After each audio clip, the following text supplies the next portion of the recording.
নমস্কাৰ বন্ধু বান্ধৱীসকল তোমালোক সকলোকে মই টিউচন গ্ৰুপ ক্লাছলৈ স্বাগতম জনাইছোঁ বন্ধু বান্ধৱীসকল আমি ডিছকাছ কৰিম ক্লাছ 11 ইকনমিক্স চেপ্টাৰ 4 তথ্যৰ উপস্থাপন ষ্টাৰ্ট কৰোঁ কুৱেশ্যন নম্বৰ 1 তথ্যবোৰক কি প্ৰকাৰত উপস্থাপন কৰা হয় ইয়াৰ কাৰেক্ট এনসাৰটো হ'ব এনে ধৰণৰ বৃহৎ আকাৰে প্ৰস্তুত কৰা তথ্যক সহজে বুজিবলৈ আৰু দেখাত সুদি কৰিবলৈ তথ্যসমূহ উপস্থাপন কৰা হয় মন ৰাখিবা উপস্থাপন কৰা হয় আৰু উপস্থাপনৰ চাৰিটা প্ৰকাৰো আছে এইকেইটা হৈছে এনে ধৰণৰ লিখিত বা বৰ্ণনাত্মক উপস্থাপন যেতিয়া তথ্যখিনি চমু লিখিত বিৱৰণৰ উপস্থাপন কৰা হয় তেনে উপস্থাপনক লিখিত বা বৰ্ণাত্মক উপস্থাপন বুলি কোৱা হয় উদাহৰণস্বৰূপে বাতৰি কাগজত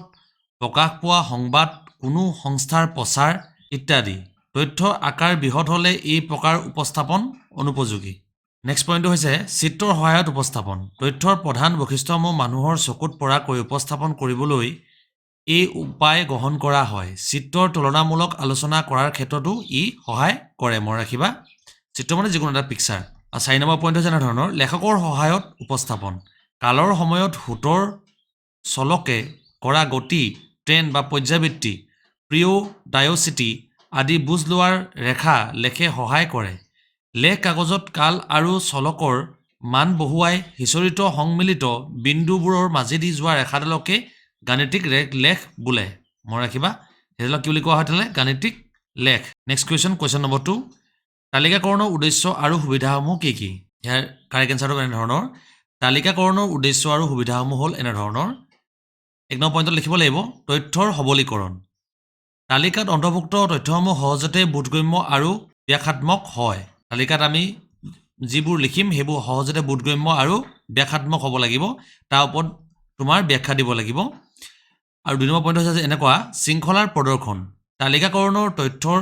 শৃংখলতা অধিক প্ৰদৰ্শনীয় কৰে মন ৰাখিবা আৰু 3 নম্বৰ হৈছে এনে ধৰণৰ তথ্য সংক্ষেপকৰণ তালিকাকৰণৰ দ্বাৰা তথ্যৰ সংক্ষেপ আকাৰত উপস্থাপন কৰিব পাৰি আৰু 4 নম্বৰ পইণ্ট এনে ধৰণৰ হ'ব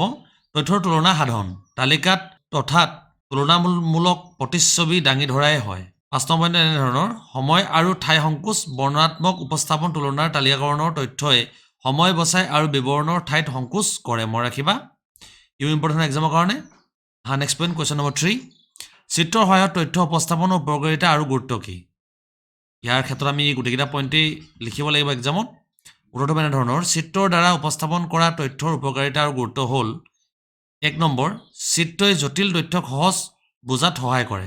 যিকোনো আমি চিত্ৰ এটা যদি আঁকো বা এটা যদি ডায়েগ্ৰাম আঁকো আমি ডায়েগ্ৰামটোৰ পৰা সহজতে বুজি পাম যে আচলতে এই বস্তুটো কিমান পাৰ্চেণ্ট তোমাৰ কামত খাটিল বা নাই খটা 2 নম্বৰ পইণ্ট হৈছে এনে ধৰণৰ চিত্ৰৰ দৃষ্টি আকৰ্ষণ কৰে আৰু মনত সাঁচ বহুৱাই ৰখা হয় এতিয়া আমি ধৰি পাইছোঁ ইয়াত 20% ইয়াত 30% মানে 50% আৰু ইয়াত 30% আৰু ইয়াত 20% মানে হৈছোঁ 50% তেতিয়াহ'লে আমি গম পালোঁ যে এই গোটেই টোটেল বস্তুটোত আছে কিমান 100% আমাৰ তেতিয়াহ'লে চিত্ৰৰ জৰিয়তে বুজি পোৱাত কিমান হেল্প হয় চিত্ৰৰ উপস্থাপনা তুলনামূলক অধ্যয়নক সহায় কৰে আৰু 4 নম্বৰ হৈছে চিত্ৰৰ কোনো বিষয় সূচনাৰ উপৰিও মনোৰঞ্জন যোগায় 5 নম্বৰ পইণ্ট হৈছে এনে ধৰণৰ চিত্ৰৰ সাৰ্বজনীনতা প্ৰযোজ্যতা আছে সাৰ্বজনীন সকলো ক্ষেত্ৰতে কুৱেশ্যন নম্বৰ 4 দ্বন্দ্বচিত্ৰ কেই প্ৰকাৰ আৰু কি বৰ্ণনা কৰা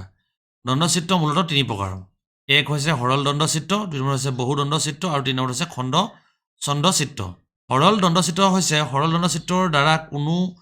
দ্বন্দ্বচিত্ৰৰ দ্বাৰা কেৱল এটা চলকৰ এক প্ৰকাৰৰ তথ্য উপস্থাপন কৰিব পৰা যায় যেনে কোনো এখন ঠাইৰ সাক্ষৰতাৰ হাৰ জনসংখ্যাৰ এবছৰ মাহিলী বৰষুণৰ পৰিমাণ ইত্যাদি 3 নম্বৰ হৈছে এনে ধৰণৰ খণ্ড দ্বন্দ্বচিত্ৰ খণ্ডিত দ্বন্দ্বচিত্ৰৰ এটা চলকৰ মুঠ মান একে সময়তে দ্বন্দ্বচিত্ৰটোৰ খণ্ড খণ্ড কৰি উপস্থাপন কৰা হয় মন ৰাখিবা চিত্ৰটোৰ দ্বন্দ্বত 2 বা ততোধিক খণ্ড থাকিব পাৰে চিত্ৰটো যেটা থাকিব তাত 2 বা ততোধিক খণ্ড থাকিব পাৰে কুৱেশ্যন নম্বৰ 5 পাই চিত্ৰ কি ইয়াৰ কাৰেক্ট এনসাৰটো হৈছে এনে ধৰণৰ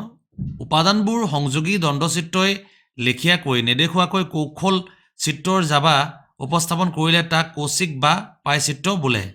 ই উপাদানসমূহৰ মাজত সমানুপাতিকভাৱে বিভক্ত কৰা এটা বৃত্ত প্ৰদৰ্শন কৰে মন ৰাখিবা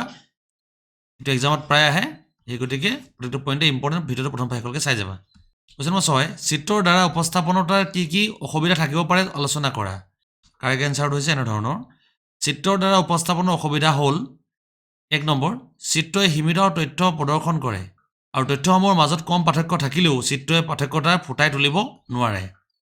আৰু 2 নম্বৰ পইণ্ট হৈছে এনেধৰণৰ জটিল তথ্যৰে উপস্থাপন কৰা চিত্ৰ সহজতে বোধগম্য নহয়। যদি এটা ডায়েগ্ৰামত বিভিন্ন ধৰণৰ ভাগ থাকে তেতিয়াহ'লে তাক আমি বহুত ইজিলি তাক আমি বুজি পাব নোৱাৰিব পাৰোঁ। 3 নম্বৰ হৈছে এনেধৰণৰ চিত্ৰ অংকনৰ অধিক সময় আৰু পৰিশ্ৰম লাগে। আমি যিকোনো পিকচাৰ এটা আঁকিবলৈ হ'লে এই পিকচাৰটো যথেষ্ট সময় আমাৰ লাগিব পাৰে। 4 পইণ্ট হৈছে এনেধৰণৰ চিত্ৰই বাৰম্বাৰতা বৰ্তন তথা উপস্থাপন কৰিব নোৱাৰে। আৰু 5 নম্বৰ পইণ্ট হৈছে এনেধৰণৰ চিত্ৰৰ দ্বাৰা চলকৰ মাজত থকা সম্পৰ্ক অধ্যয়ন কৰিব পৰা নাযায়। এই হৈছে অসুবিধা। আৰু নেক্সট কুৱেশ্যন নম্বৰ 7 লৌকিক উপস্থাপন কি? ইয়াৰ সুবিধা আৰু অসুবিধা কি কি? কাৰেক্ট এনচাৰ হ'ব এনেধৰণৰ তথ্যৰ যেতিয়া লেখা কাগজত পৰিৱেশন কৰা হয় তাক লৈখিক উপস্থাপন বুলি কোৱা হয়। ইয়াৰ সুবিধা আৰু অসুবিধা আলোচনা কৰা হ'ল। সুবিধাসমূহ হ'ল এনেধৰণৰ লেখৰ দ্বাৰা বাৰম্বাৰতাৰ বিভাজন তথ্য সহজতে উপস্থাপন কৰা যায়। আৰু 2 নম্বৰ পইণ্ট হৈছে এনেধৰণৰ লেখকৰ সহায়ত গড়কাৰী মাধ্যিক বহলত আদি নিৰ্ণয় কৰা সহজ। আৰু 3 নম্বৰ পইণ্ট হ'ব এনেধৰণৰ লেখৰ সহায়ত দৰ আৰু চাহিদা উৎপাদন ব্যয় আৰু যোগান আদিৰ সহজতে অনুময়। 4 নম্বৰ পইণ্ট হৈছে এনেধৰণৰ অন্তবেশন ব্যাহবেশন আৰু পূৰ্বানুমান ধাৰণাৰ ক্ষেত্ৰত লেখ প্ৰক্ৰিয়াৰ বৰ উপযোগী। আৰু অসুবিধাবোৰ হ'ব এনেধৰণৰ লেখে মোটামুটি হিচাপহে দিব পাৰে সঠিক হিচাপ দিব নোৱাৰে। ধৰি লোৱা 12,199 এতিয়া ইয়াত হয়তো 199 নহ'বও পাৰে। লেখ অংকৰদা সময় খৰচী আৰু পাৰ্গত লোকেহে দিব পাৰে। আজিৰ লাষ্ট কুৱেশ্যন নম্বৰ 8 বাৰম্বাৰতা বিভাজনৰ লেখ কি আলোচনা কৰা। কাৰেক্ট এনচাৰবোৰ হ'ব এনেধৰণৰ যেতিয়া তথ্যৰ মান আৰু তাৰ বাৰম্বাৰতা দিয়া থাকিলে x অক্ষৰ তথ্যৰ মানসমূহক আৰু y অক্ষৰ বাৰম্বাৰতা সংস্থাপন কৰি অংকন কৰা নক্সাটোকে বাৰম্বাৰতা লেখ বোলা হয়। ৰৈখিক বাৰম্বাৰতা লেখ যেতিয়া তথ্যসমূহ বিচ্ছিন্ন বাৰম্বাৰতা দিয়া থাকে তেতিয়া এই লেখ প্ৰয়োগ কৰা হয়। আৰু 2 নম্বৰ পইণ্ট হ'ব এনেধৰণৰ হিষ্টগ্ৰাম হিউগ্ৰাম হৈছে গাতে গা লগাই থকা কিছুমান ওখ চাপৰ আয়ত ক্ষেত্ৰত লানি য'ত প্ৰতিটো আয়ত ক্ষেত্ৰৰ স্পষ্ট আৰু উপস্থাপনীয় তথ্যৰ শ্ৰেণী অন্তৰাল অনুপাতিক আৰু 12 উচ্চতা শ্ৰেণী বাৰম্বাৰতাৰ অনুপাতিক। বাৰম্বাৰতা বহুভুজ হৈছে বাৰম্বাৰতা বিভাজনৰ এবিধ ৰৈখিক লেখ যি তথ্যৰ সমষ্টিৰ প্ৰতিটো শ্ৰেণীৰ মধ্যবিত্ত সবল ৰেখাৰে সংযোগ কৰে আৰু যাৰ উচ্চতা হৈছে অনুৰূপ শ্ৰেণী বাৰম্বাৰতা সমান। আৰু 2 নম্বৰ পইণ্ট এনেধৰণৰ বাৰম্বাৰতা বক্ৰৰেখা বাৰম্বাৰতা বিভাজনত শ্ৰেণী অন্তৰালৰ x আৰু y অক্ষৰ সংস্থাপন কৰি শ্ৰেণী অন্তৰালবোৰৰ মধ্যবিন্দুৰ পৰম্পৰা শ্ৰেণী বাৰম্বাৰতাৰ সংমিলিত বিন্দুসমূহৰ মাজেদি মুক্ত হস্তে টনা বক্ৰৰেখাৰ বাৰম্বাৰতা বক্ৰৰেখা বোলা হয়। মনত ৰাখিবা। তোমালোকে ভিডিঅ' চাই ভাল পাইছা লাইক ছাবস্ক্ৰাইব চেনেলটো ফ'ল' কৰিব নাপাহৰিবা। বন্ধু বান্ধৱীৰ মাজত ভিডিঅ'টো শ্বেয়াৰ কৰি দিয়া। ভিডিঅ'টো চোৱাৰ বাবে ধন্যবাদ। পুনৰ লগ পাম নেক্সট ভিডিঅ'ত।